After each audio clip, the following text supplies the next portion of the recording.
So earlier we talked a little bit about standards, and we talked about standards being a combination of your wants and needs, and making sure that you're accurately understanding what's on that list of wants and needs, and that it's well balanced. And so it leads to a tough question that folks often have a hard time answering, and often push back against: Are your standards too high? Um, Once again, it's okay to want what you want. And I'll be the first to say that. You want what you want, you like what you like. No one can tell me what I like. These are kind of common refrains that you hear from folks. And that is absolutely true. You can like what you like, you can want what you want, but can you live with the outcomes and the consequences of your standards? And so if the answer is yes, then fine, continue to want the hourglass figure, Halle Berry clone, or the LeBron James 6'6". Whatever, you can want whatever you want, but if at the end of the day, 10 years from now, you're still alone and upset about being alone, then you probably made a mistake. Your standards were probably too high.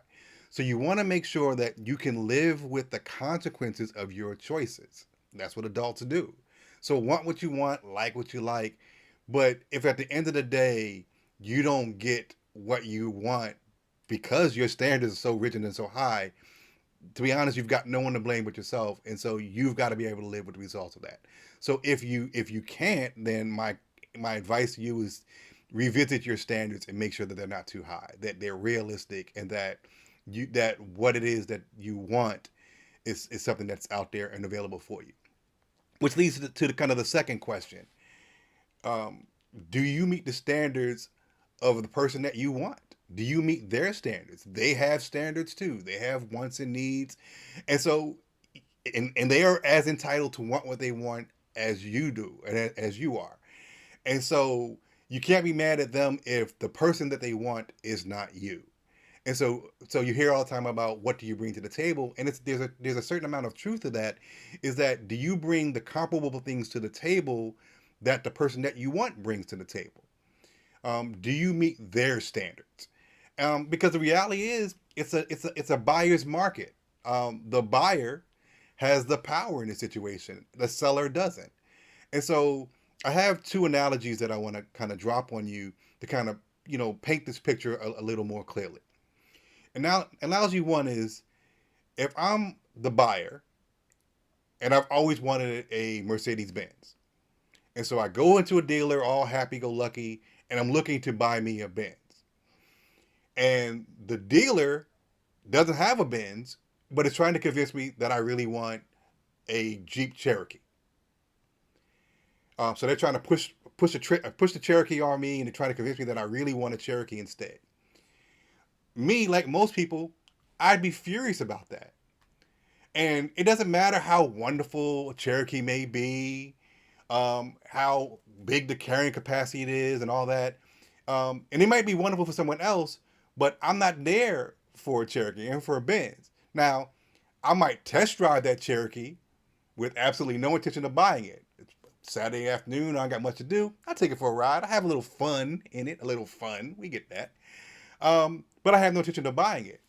And at the end, I'm going to hold out for my Benz.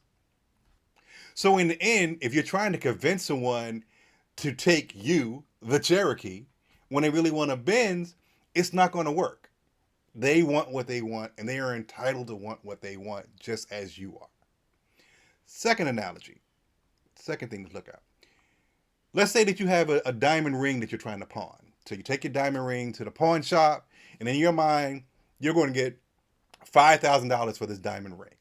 This ring is worth $5,000. You've convinced yourself that what I've got is worth $5,000. So you go there, and the pawnbroker says, "I'll give you $500 for it." Now you can get mad and upset and stomp out. You can get as angry as you want, but nothing you say or do is going to convince that pawnbroker to give you $5,000. It's worth what it's worth to that person. It doesn't matter how much it's worth to you. It doesn't matter how much you think it's worth. It doesn't matter how much your friends tell you should be able to get for it. It's worth to the person what it's worth to the person. And so if they don't feel the same way, then That's on you. Value is subjective. And so if what you're bringing to the table, back to the table, isn't as valuable to the person as you think it is, you have to deal with it. That becomes your reality. That is the reality of the situation. And so once again, it doesn't matter what you think it's worth. All that matters is what the buyer thinks it's worth. That's the reality of dating.